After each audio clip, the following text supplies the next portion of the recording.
누구나 쉽게 따라할 수 있는 연결식 성경 연구. 오늘은 24번째 시간입니다. 제목은 조사 심판입니다. 세상에서 하는 재판에도 사실 심리라는 게 있습니다.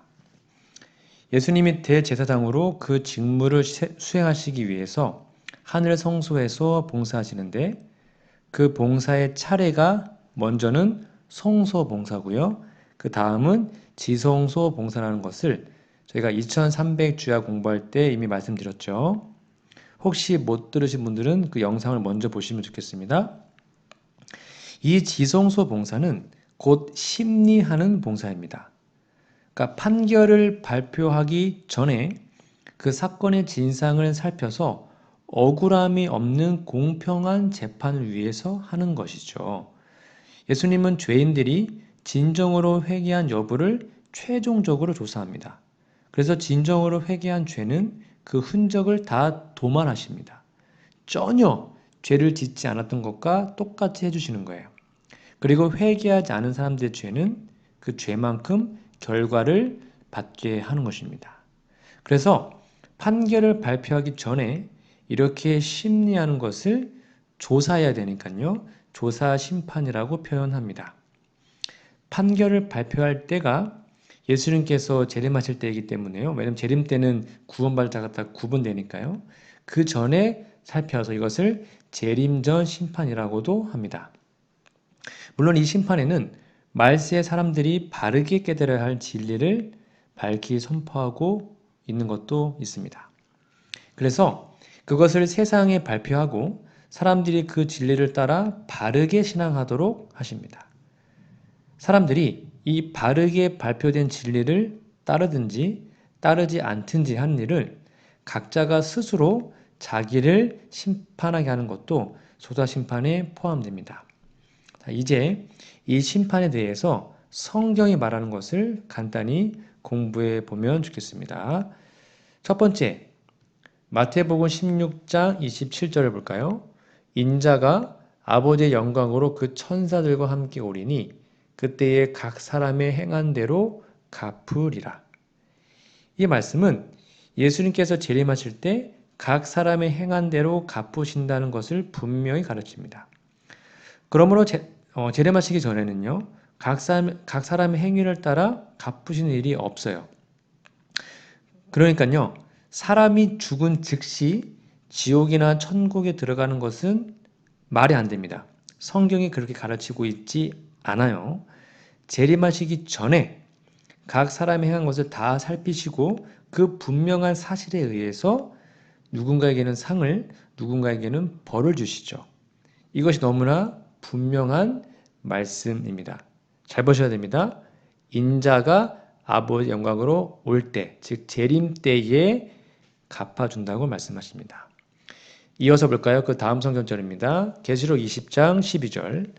또 내가 보니 죽은 자들이 물온대소하고 그 보좌 앞에 섰는데 책들이 펴 있고 또 다른 책이 펴졌으니 곧 생명책이라.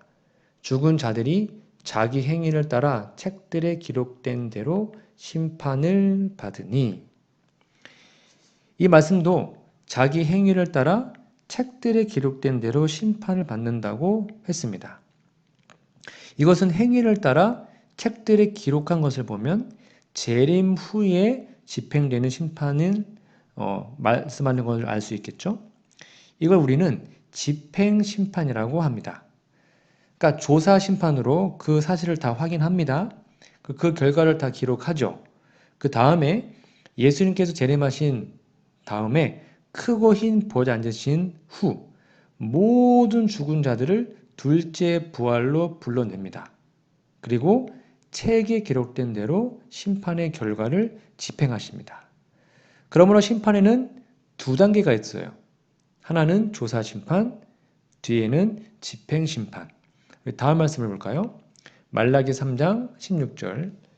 그때 여호와를 경외하는 자들이 피차에 말하매 여호와께서 그들을 분명히 들으시고 여호와를 경외하는 자와 그 이름을 존중히 생각하는 자를 위하여 여호와 앞에 있는 기념책에 기록하셨느니라.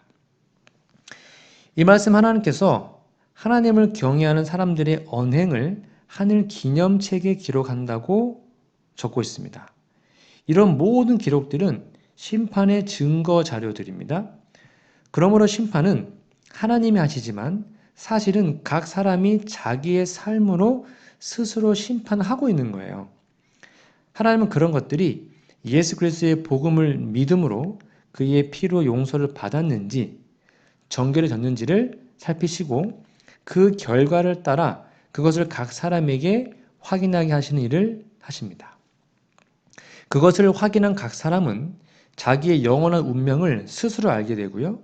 그 결과를 묵묵히 감사할 수밖에 없게 됩니다. 다음 말씀은 요한복음 3장 36절입니다. 아들을 믿는 자는 영생이 있고 아들을 순종치 아니하는 자는 영생을 보지 못하고 도리어 하나님의 진노가 그 위에 머물러 있느니라. 이 말씀은 심판이 무엇을 기준으로 이루어지는지 가르쳐주는 말씀입니다.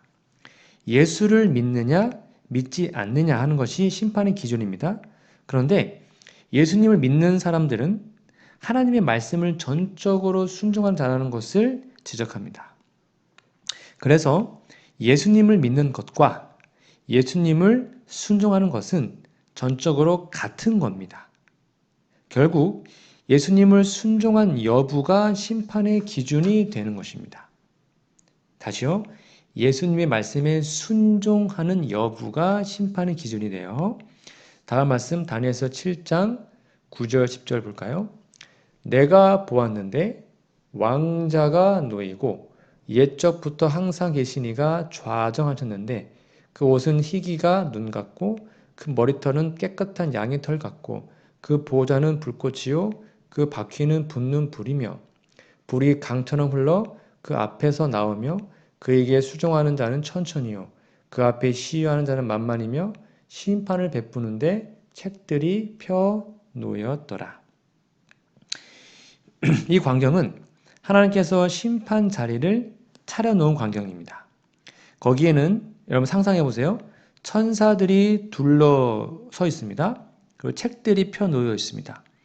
하나님의 불꽃 같은 눈앞에 아무것도 숨길 수가 없어요. 모든 것을 다 기록한 대로 살피시는데 그 심판의 중심 대상이 작은 뿔인 것을 알 수 있습니다. 혹시 작은 뿔을 잘 모르시면 이전 영상 작은 뿔 영상을 보시기 바랍니다. 이 작은 뿔은 아직 이 세상에 있거든요. 그러므로 이것은 예수님께서 재림하시기 전에 있는 심판인 것을 알 수 있죠. 왜요? 작은 뿔이 이 땅에 있을 때 해야 되니까요. 책을 살피면서 조사하는 심리 심판을 지금 설명하고 있습니다. 다음 말씀 볼까요? 요한일서 2장 1절 볼까요? 나의 자녀들아 내가 이것을 너희에게 쓰면 너희로 죄를 범치 않게 하려 함이라. 만일 누가 죄를 범하면 아버지 앞에서 우리에게 대언자가 있으니 곧 의로우신 예수 그리스도시라. 우리는 세상에 살면서 죄를 짓지 않고 살아야 합니다. 그러나 마음에는 원이지만 육신이 약해서 자주 죄를 짓죠. 그럴 때 낙심하지 말고 예수님께 겸손히 나아가서 회개하고 자복하면 예수님께서는 하나님 앞에서 우리의 대언자가 되셔서 우리의 죄의 용서를 구하십니다. 그러면 하나님은 예수님의 피를 보시고 우리를 용서하시는 거예요. 이런 용서를 경험한 사람은 심판에서 의롭다고 선언됩니다. 그렇게 된 사람은 이 조사하는 심판에서 책에 용서되었음, 정결하게 됨이라는 예수님의 피의 도장이 찍히는 셈이죠. 예수님 재림하실 때 이런 판결을 받은 사람은 다 영광 중에 주님을 만나게 됩니다. 다음 말씀을 볼까요? 마태복음 18장 10절입니다. 삼가 이 소자 중에 하나도 없인 여기지 말라. 너희에게 말하노니 저희 천사들이 하늘에서 하늘에 계신 내 아버지 얼굴을 항상 배옵느니라. 이 말씀은 우리 각 개인을 돌보는 천사가 있다는 것을 가르쳐 주죠. 그리고 그 천사들이 심판 자리에 배석하고 있는 것을 봅니다. 그러니까 그들은 우리 각 개인의 증인이 됩니다. 그리고 주님께서 참으로 믿고 회개한 모든 사람들 위해서 변호하시고 용서되었다는 것을 말씀하실 거예요. 그러면 하나님은 그들을 의롭다고 선언하십니다. 그러면 심판의 표준이 되는 게 뭘까요? 심판의 표준은 과연 어떤 것일까요? 다음 말씀을 보겠습니다. 야고보서 2장 10절에서 12절입니다. 누구든지 온 율법을 지키다가 그 하나에 거치면 모두 범한 자가 되나니 간음하지 말라 하시니가 또한 살인하지 말라 하셨은즉 네가 비록 간음하지 아니하여도 살인하면 율법을 범한 자가 되느니라. 너희는 자유의 율법대로 심판받을 자처럼 말도 하고 행하기도 하라. 여기는 자유의 율법을 따라 심판을 한다고 분명히 말하죠. 자유의 율법은 바로 하나님의 십계명입니다. 11절이 그것을 가르쳐주고 있죠. 십계명이 자유의 율법이라는 사실을 아는 것은 되게 중요합니다. 그러면 우리는 예수님 안에서 성령의 능력을 힘입어 하나님의 계명을 다 지키는 사람이 되어야 하고 될 수 있습니다. 우리가 연약해서 그 중에 하나에 거치어 넘어지는 일이 있을지라도 우리는 즉시 그 순간 대언자 예수 앞에 나아가서 회개해야 합니다. 그러면 주께서 그의 피로 우리 죄를 씻으시고 의롭다고 보증하시죠. 이 회개의 용서를 항상 경험하지 않으면 우리는 심판을 견딜 수가 없어요. 다음 말씀을 볼까요? 에스겔 18장 24절입니다. 만일 의인이 돌이켜 그 의에서 떠나서 범죄하고 악인의 행하는 모든 가증한 일대로 행하면 살겠느냐?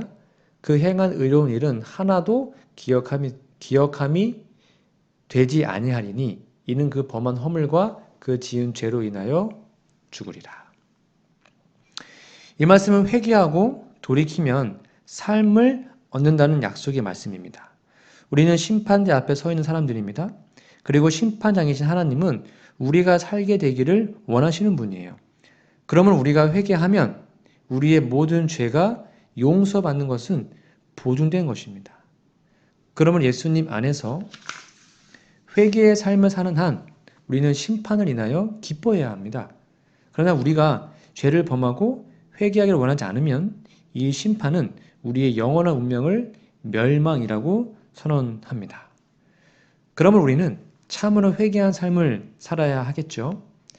다음 말씀 마태복음 10장 32절을 좀 보도록 할까요? 누구든지 사람 앞에서 나를 시인하면 나도 하늘에 계신 내 아버지 앞에서 저를 시인할 것이요. 누구든지 사람 앞에서 나를 부인하면 나도 하늘에 계신 내 아버지 앞에서 저를 부인하리라. 우리가 이 땅에 살면서 예수님을 확실히 시인한다는 삶을 살아야 합니다. 물론 입으로 말로 시인해야 되고요. 생활로도 확실히 시인해야 합니다. 입으로만 시인하고 생활로 시인하지 않은 것은 참으로 믿는 것이 아니잖아요. 그렇게 하면 우리는 심판대 앞에서 주님은 우리가 용서받았다는 것을 예수님이 직접 시인하십니다. 그리고 우리로 의롭다고 선언을 하게 되시는 거예요. 그러므로 우리가 이 땅에서 사는 순간순간마다 올바르게 예수님을 믿고 있다. 내 말로 우리의 행동으로 그분을 시인하는 삶을 이루어 가야 되는 것입니다. 다음 성경절 계시록 3장 5절입니다. 이기는 자는 이와 같이 흰 옷을 입을 것이요 내가 그 이름을 생명책에서 반드시 흐리지 아니하고 그 이름을 내 아버지 앞과 그 천사들 앞에서 시인하리라. 이것은 다니엘서의 심판의 광경과 관련하여 생각하면 아주 쉽게 이해됩니다. 하나님은 심판의 보좌를 베푸시고 자정하고 계세요. 천만 천사들이 배석해 있는데 책들이 펴놓여 있죠. 거기 예수님께서 우리들을 안다고 시인하시면 나 그 사람 압니다 이렇게 말씀하시면 하나님께서 그 사람을 의롭다라고 판결하시는 거예요. 그러면 그는 주님 재림하시는 날에 영광 중에 주님을 맞이하는 의인의 무리에 있게 됩니다. 지금 우리 주님께서 하늘 지성소에서 바로 이 일을 수행하고 계시는 은혜의 시간입니다. 2300주야 끝에 성소가 정결하게 함을 임단 말이 바로 이 말이었어요.